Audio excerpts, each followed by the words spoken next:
दोस्तों, महाभारत के समय एक से बढ़कर एक योद्धा हुए, लेकिन जब बात बल या शक्ति की आती है तो पहला नाम पांडुपुत्र भीम का ही लिया जाता है। लेकिन अगर हम आपसे कहें कि कर्ण भीम से भी अधिक शक्तिशाली थे और ये बात खुद युधिष्ठिर और धृतराष्ट्र ने कही है, तो आप क्या कहेंगे? जी हाँ दोस्तों, युधिष्ठिर और धृतराष्ट्र ने महाभारत के दौरान खुद कहा है कि यदि भीम का बल 1000 हाथी के जितना है तो कर्ण का बल 10,000 हाथी के जितना है। एक कुशल धनुर्धर होने के साथ साथ वो बहुत बलशाली भी थे।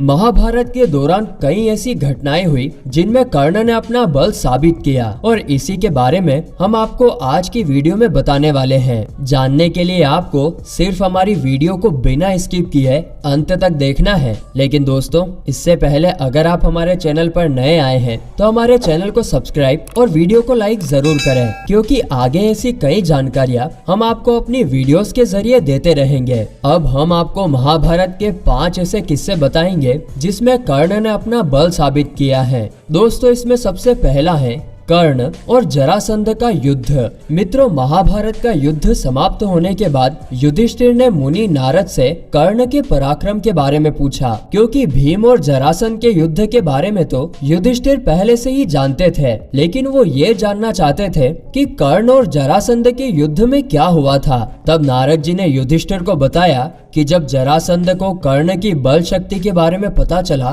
तब उन्हें बहुत हैरानी हुई कि एक सूत पुत्र इतना बलशाली कैसे हो सकता है, और इसीलिए उसने कर्ण को युद्ध के लिए ललकारा और कर्ण ने भी जरासंध की ये चुनौती स्वीकार कर ली। जब कर्ण और जरासंध के बीच युद्ध हुआ तब कर्ण ने जरासंध के सभी दिव्य अस्त्रों का जमकर जवाब दिया, यहाँ तक कि दोनों ने एक दूसरे की तलवारों को भी काट दिया और मल्ल युद्ध करने लगे। कर्ण मल्ल युद्ध में पारंगत थे। उन्होंने पहली बार में ही जरासंध को हरा दिया था और जब जरासंध को लगा कि कर्ण उसे मार देगा तब उसने कर्ण के आगे मित्रता का हाथ बढ़ाया और कर्ण को मित्रता के रूप में मालिनी नगर दे दी। कर्ण ने भी उसे माफ करके उसकी मित्रता स्वीकार कर ली। दोस्तों, कर्ण अगर चाहता तो जरासंध को वहीं पर मार सकता था, लेकिन क्योंकि उसे ज्ञात था कि जरासंध की मृत्यु कैसे होगी, इसीलिए उसने उसे नहीं मारा। बाद में जब भीम और जरासंध का युद्ध हुआ तो भीम को जरासंध को हराने में 14 दिन और श्री कृष्ण की सहायता लगी। इससे तो यही साबित होता है कि कर्ण भीम से अधिक शक्तिशाली थे। हालांकि फिर जरासंध को अंततः भीम ने ही मारा था। चलिए अब हम आपको कर्ण और भीम के मल्ल युद्ध के बारे में बताते हैं। दोस्तों, महाभारत के युद्ध के दौरान युद्ध के 14वें दिन कुरुक्षेत्र में कर्ण और भीम एक दूसरे के सामने आ गए और दोनों के बीच भयंकर मल्ल युद्ध हुआ। इस मल्ल युद्ध में कर्ण ने भीम के गले में धनुष डालकर उन्हें जमीन पर घसीट दिया था, लेकिन उन्होंने भीम को किसी भी प्रकार की कोई जानलेवा हानि नहीं पहुंचाई, क्योंकि इसके पीछे एक कारण था। दरअसल इस युद्ध के पहले कर्ण ने मां कुंती को एक वचन दिया था कि मैं सिर्फ अर्जुन को ही मारूंगा, इसके अलावा मैं आपके किसी भी पुत्र को नहीं मारूंगा। कर्ण अपने वचन के पक्के थे, इसलिए उन्होंने भीम को नहीं मारा, लेकिन अगर वो चाहते तो ऐसा कर सकते थे। इससे साबित होता है दोस्तों कि वो भीम से भी अधिक शक्तिशाली थे।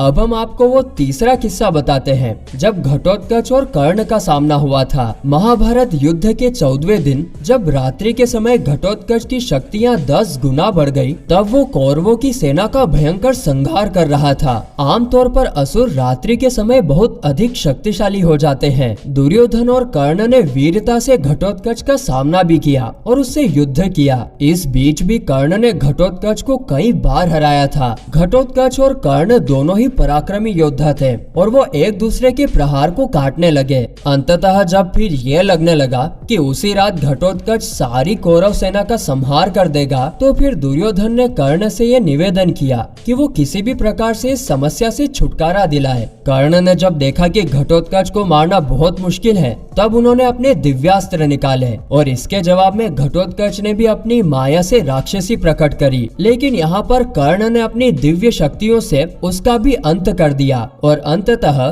कर्ण ने इंद्र की दी हुई शक्तियों से घटोत्कच का भी वध कर दिया। हाँ, लेकिन कर्ण इस अस्त्र का प्रयोग केवल एक ही बार कर सकता था। उसके बाद ये अस्त्र इंद्र के पास वापस लौट जाएगा। और फिर दोस्तों, इसी प्रकार शक्ति अस्त्र का प्रयोग घटोत्कच पर करने के बाद वो इसे बाद में अर्जुन पर ना कर सका। अब दोस्तों, महाभारत के चौथे किस्से में हम आपको बताएंगे कि श्री कृष्ण ने खुद कर्ण को अर्जुन से भी ज्यादा पराक्रमी क्यों कहा था। मित्रों, महाभारत युद्ध के दौरान जब अर्जुन और कर्ण का सामना हुआ, तब अर्जुन ने अपने प्रहार से कर्ण का रथ बहुत पीछे की ओर धकेल दिया, जबकि कर्ण अपने प्रहार से अर्जुन का रथ सिर्फ 3 पग तक ही हिला पाए थे। लेकिन इसके बावजूद भी कृष्ण जी ने अर्जुन से कर्ण की ही तारीफ की थी। तब अर्जुन ने उनसे पूछा कि जब मैंने कर्ण का रथ अपने प्रहार से इतना पीछे कर दिया, तब तो आपने मुझसे कुछ नहीं कहा, लेकिन कर्ण ने जब मेरे रथ को थोड़ा सा हिला दिया तो आप उसकी तारीफ कर रहे हैं,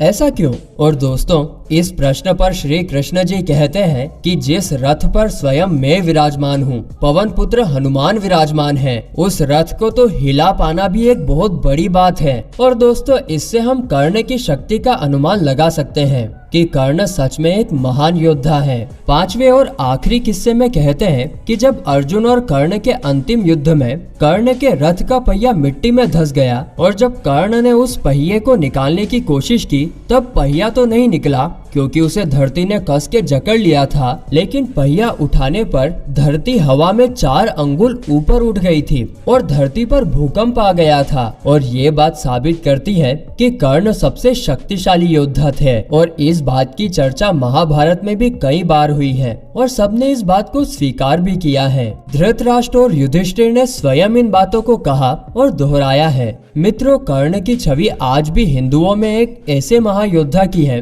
जो जीवन भर प्रतिकूल परिस्थितियों से लड़ते रहे, लेकिन उन्हें जीते जी कभी भी वो सब नहीं मिला जिसके वो वास्तविक रूप से अधिकारी थे। वो माता कुंती के वास्तविक पुत्र थे और सूर्य देव उनके वास्तविक पिता थे और वो 5 पांडवों के बड़े भाई थे। कहा जाए तो हस्तिनापुर के सिंहासन के वास्तविक अधिकारी कर्ण ही तो थे, लेकिन फिर भी प्रखर मेधावी होते हुए भी उन्हें शिक्षा से वंचित होना पड़ा। किसी तरह कौशल का प्रशिक्षण मिला भी तो वो भी एक श्राप के साथ। सूत पुत्र कहलाए, प्रेम में भी छल, विवाह में भी छल, रण कौशल में भी छल, और जब अपने जीवन का सबसे जरूरी युद्ध लड़ने गए तो जीवन ने फिर छला। ठीक उसी समय उन्हें पता चला कि वो तो माँ कुंती के पुत्र है। लेकिन इन सब के बावजूद भी अगर बात करें कर्ण के व्यक्तित्व की, तो वो एक आदर्श दानवीर थे। उन्होंने कभी भी किसी मांगने वाले को दान में कुछ भी देने से कभी भी मना नहीं किया, भले ही इस कारण से उनके अपने प्राण ही संकट में क्यों ना पड़ जाए। दोस्तों, इसी से जुड़ा एक प्रसंग महाभारत में भी है। जब अर्जुन के पिता भगवान इंद्र ने